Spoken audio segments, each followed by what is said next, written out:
Welcome to another Rattle and Hum Sports podcast. Bryan Houston here with you as we get ready to talk Dallas Mavericks with Robert Scalice. How you doing, Robert?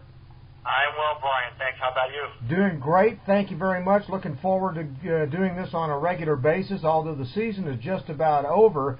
But what a win by the Mavericks on Saturday, beating the Bulls 100-98. Oh, God. They closed with a 15-1 run. I thought they were finished. It was just incredible. Dirk looked like the Dirk of old. Dropped 35. And I don't think there were too many people who thought the Mavs would be in this position a couple of months ago, so they deserve a ton of credit. What do you make of this Mavericks team right now with about 8 games to go now?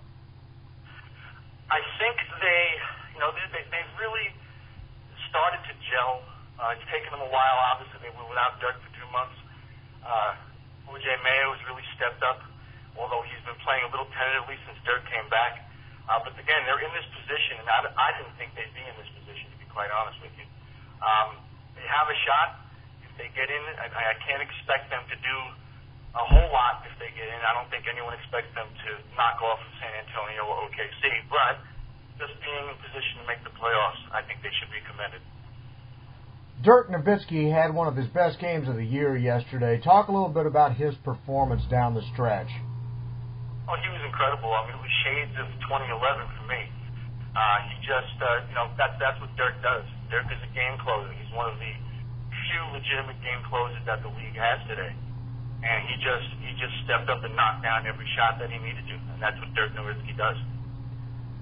Would it be better, based on the talent that the roster has right now, would it be better for the Mavericks to miss the playoffs and end up in the lottery, or would it be better for them to make the playoffs and not get a lottery pick? I think considering the state of the draft, I don't think it's a really strong draft. And I would just never advise losing. I wouldn't do that. But especially, there are no high-impact guys, in my opinion.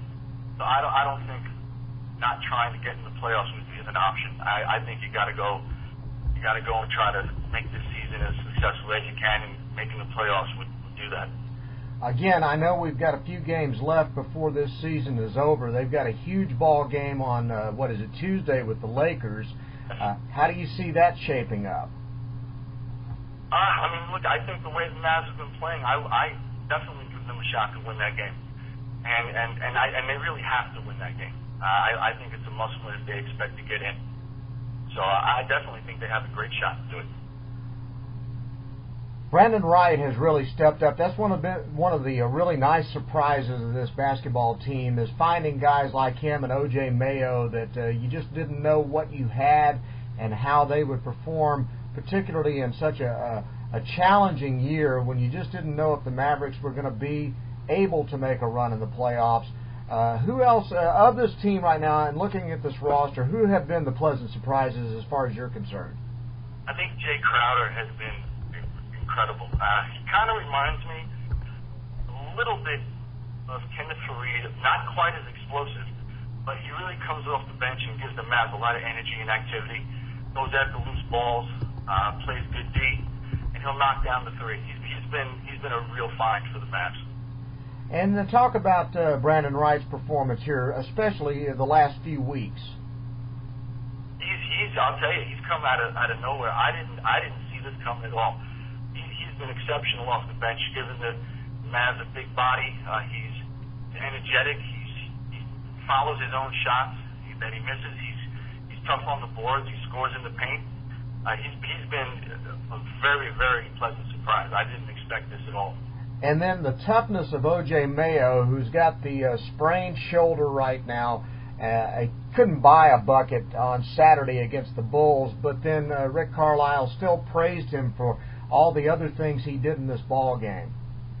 The thing about O.J. Mayo is that he's shown me this year is he's really worked on his all-around game. He's become a very solid defender. When his shots aren't falling, he still stays focused. He stays engaged. He's making, for the most part, very good passes. He's finding open guys. He looked to me like a bona fide, while Dirk was out, a bona fide number one guy. May not quite be there yet, but he's been a very, very good complementary player. And he's on the cusp, I think, of possible all-star level performance. He's just been sensational. He's really saved the Mavs while Dirk was out. So do you see Dirk, Brandon Wright, O.J. Mayo being the key nucleus pieces for this ball club going forward? I would say so, and especially in light of the fact that the Mavs have so many guys on one-year deals. We don't know who's coming back. Chris Kaman and Elton Brand, their future is up in the air. So I would say that's absolutely the case. And I think what the Mavs really need to do is they've got to look at bringing in an all-star caliber guy. And I know they don't grow on trees, but Dirk is about to turn 35, and if the Mavs want to win again with him here, they're going to have to try and find a way to bring a guy in, a legitimate all-star caliber guy to play alongside Dirk, and they've got to improve their rebounding also. With that being said, then where do you sit on the go after Dwight Howard sweepstakes? You know, I've been thinking about it. I've gone back and forth. I would say this. Obviously, he's the best big man in the league, in a league that is lacking quality big men. I would say if it's possible to lure him from L.A., I think you got to take a chance. And yeah, he's not a perfect player. He's not, he doesn't have the most developed low post game for a franchise player. But if there's any chance you can bring him here, you got to try and do it.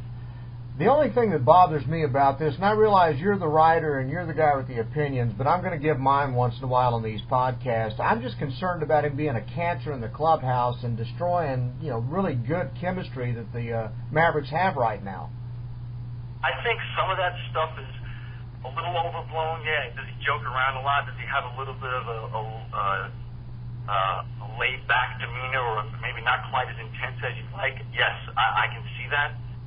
I don't think he's a cancer. I think if he comes to the Mavericks, he's going to fall right in line, because I don't think Rick Carlisle and Mark Cuban would permit that.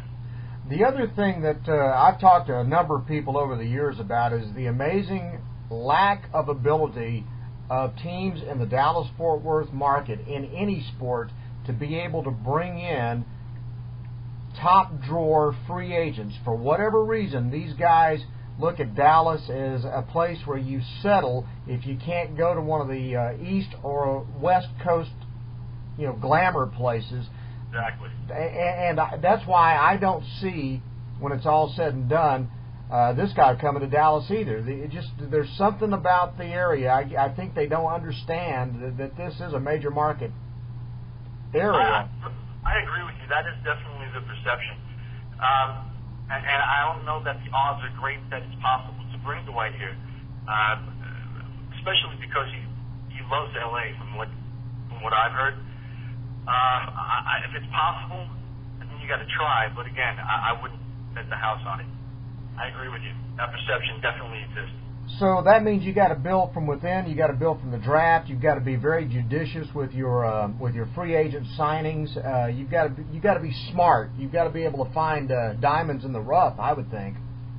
Absolutely, and the Mavs do have some money to spend. That we do know, and Mr. Cuban is not shy about letting the world know that.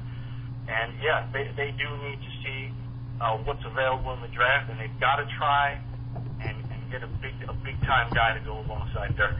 They've got to take a chance and try to do that. All right, based on what the schedule shows for the rest of the way, I'm looking at it right now, and you see the Laker game obviously is huge on Tuesday night. If for no other reason, everybody in the country believes that the Lakers ought to be deigned an automatic entry into the playoffs.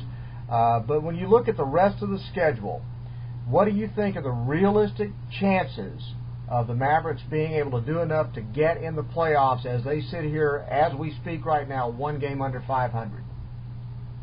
They're going to need help. I mean, we know that. The Lakers and the Jazz are both going to have to stumble a little bit, and I don't think the Mavericks can afford to lose more than 2 games the rest of the way. But they're going to need help. And Dallas can help themselves tremendously by getting a win against the Lakers on Tuesday. They have to do it. Well, we will be excited to see how they work it out, see if they can pull it off. But one thing about it, that win yesterday against a very good Chicago Bulls team had to be a significant win, maybe one of the biggest wins of the season. Would you agree?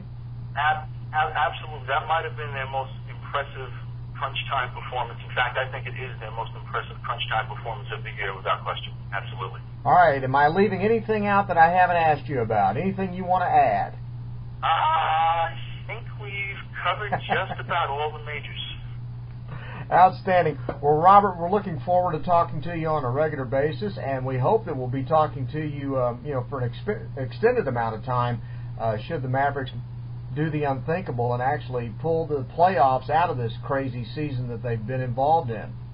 I sure hope it happens. I'm looking forward to it, Bryan. I am too. Robert, thank you very much again. And by the way, what is the next thing coming up on Rattle and Hum Sports as far as your contributions? I've got a couple of things brewing. Haven't decided yet, but something will be up during the week. Outstanding. Robert Scalice covering the Dallas Mavericks for Rattle and Hum Sports. I'm Bryan Houston. Thank you very much for listening to this podcast, and we will talk to you next time.